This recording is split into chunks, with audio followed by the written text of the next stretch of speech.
ainda tendo como foco o controle espacial de constitucionalidade, ou seja, quando o conflito atinge uma determinada lei federal, estadual, municipal que fere a Constituição da República, ou uma lei estadual municipal que fere a Constituição do Estado, nós temos uma segunda classificação. A primeira, quanto à forma, a segunda agora, quanto ao momento. Basicamente, existem dois momentos onde é possível se arguir a inconstitucionalidade de uma lei. Enquanto ela é projeto de lei e depois que ela já é lei. Vamos ver como é que isso fica no slide.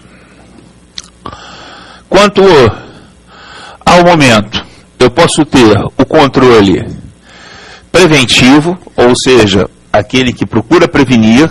Prevenir o quê? Prevenir que a inconstitucionalidade surja.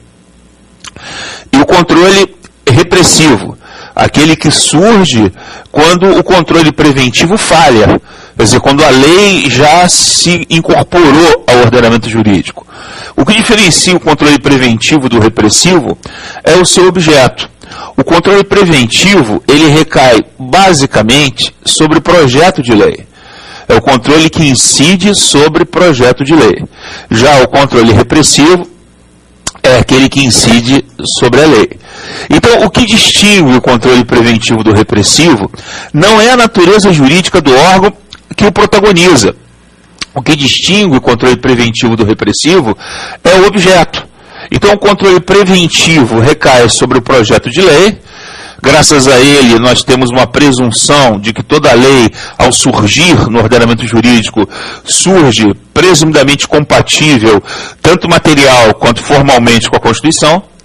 E é o controle repressivo, que busca debelar a lei aonde se detecta uma inconstitucionalidade. Então, havendo uma falha no controle preventivo, entra em cena o controle repressivo, cujo objetivo é expurgar do ordenamento jurídico a lei.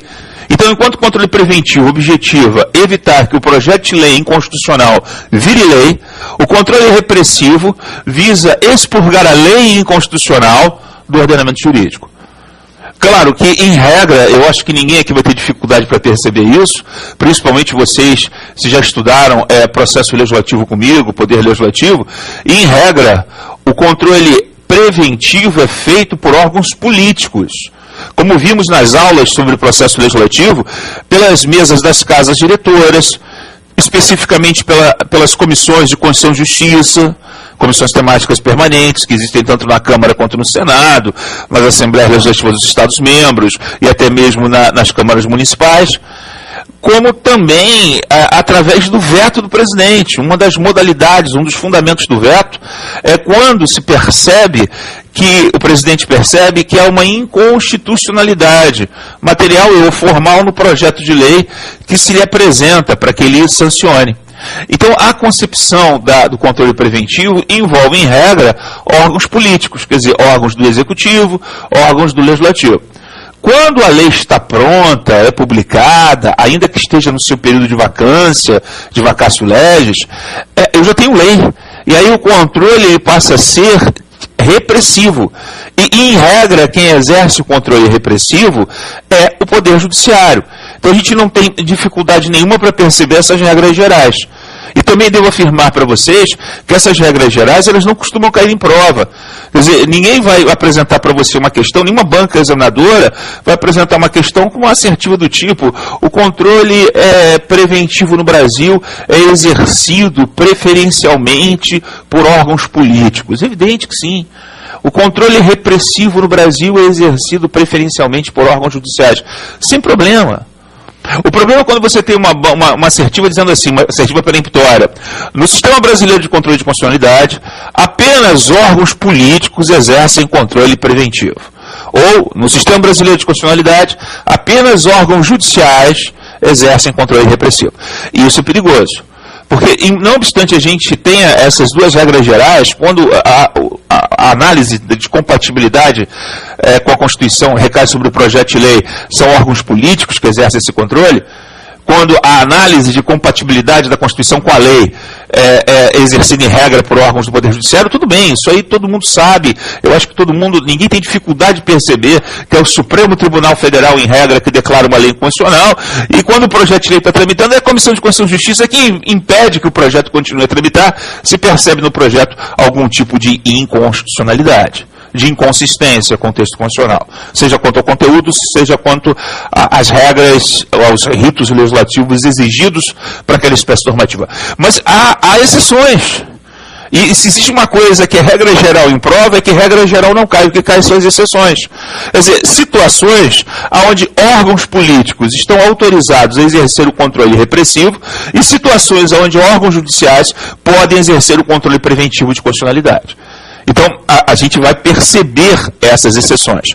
Vamos voltar lá para a lousa para tentar entender isso, visualizando o slide. O que a gente tem aqui? Em regra, quem exerce o controle preventivo são os chamados órgãos políticos. São eles que analisam a compatibilidade do projeto de lei com a Constituição.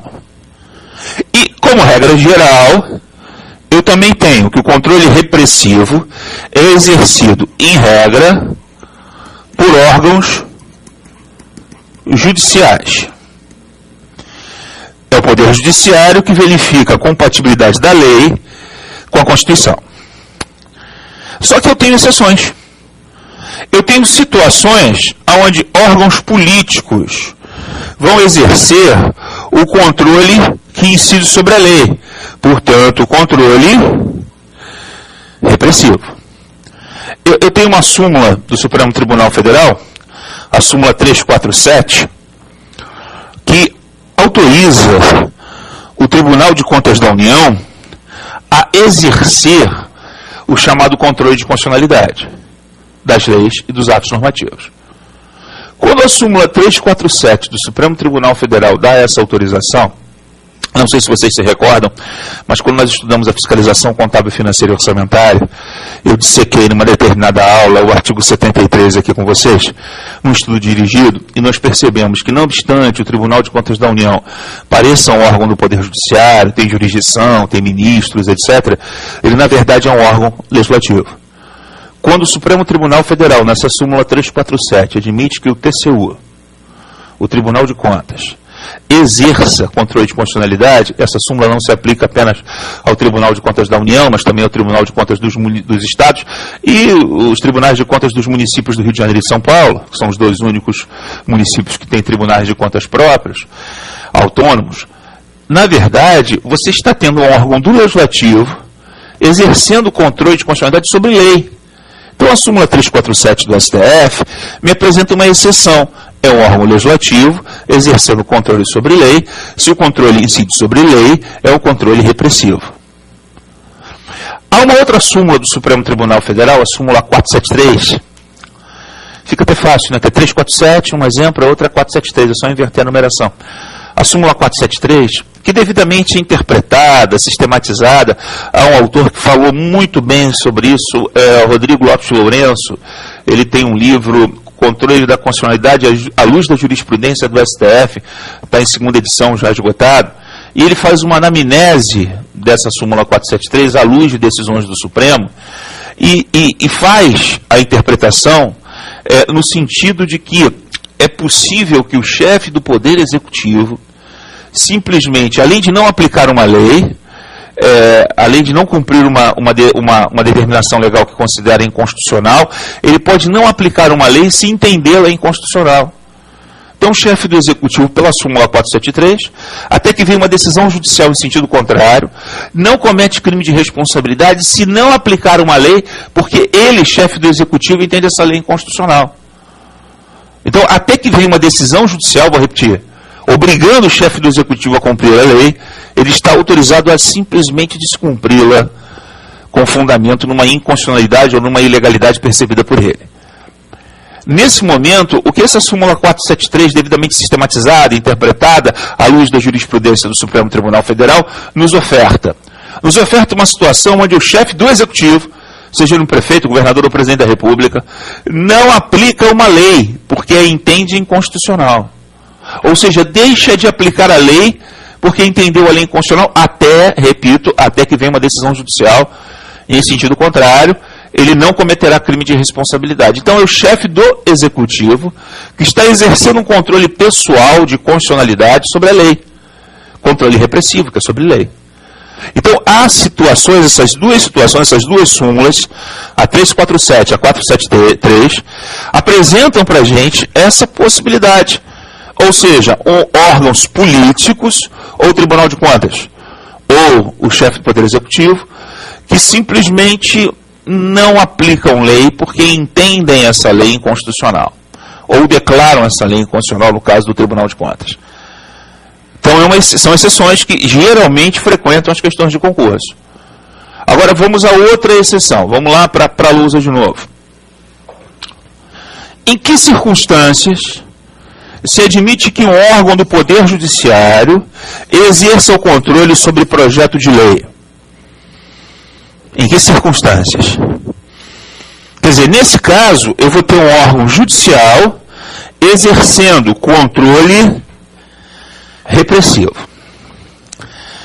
Há uma autora, que é juíza federal, lá no Ceará, Germana de Moraes, que em 1999 lançou um livro pela editora de Dialética, se eu não me engano,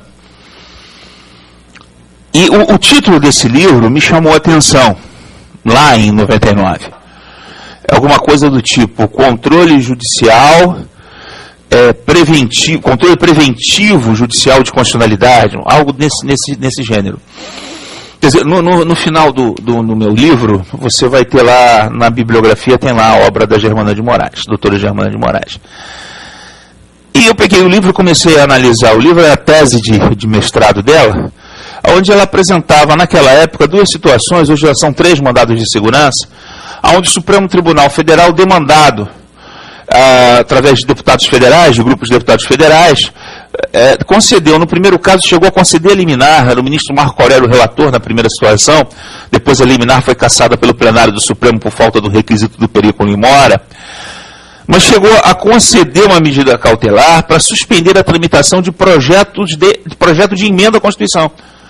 Então, os deputados federais impetraram o mandado de segurança, o pedido principal é que eles não participassem da votação daquele projeto de emenda, e incidentalmente alegavam que o projeto de emenda tramitava ferindo as regras do artigo 60 da Constituição, as limitações implícitas e explícitas ao poder de reforma, e o Supremo, em tese, admitiu que, através de uma arguição incidental, com base no mandado de segurança, ele, Supremo, poderia conhecer dessa arguição incidental que tem ou tinha como objeto projeto de emenda à Constituição. Depois isso voltou a acontecer mais umas 2 vezes no Supremo Tribunal Federal. Embora o Supremo, em regra, exerça controle repressivo, ele admitiu, ainda que não tenha concedido a medida cautelar, admitiu o mandado de segurança com incidente de inconstitucionalidade. Nessas circunstâncias, entendam bem vocês, meus queridos, nessas circunstâncias, nós temos o Poder Judiciário, em caráter excepcionalíssimo, é verdade,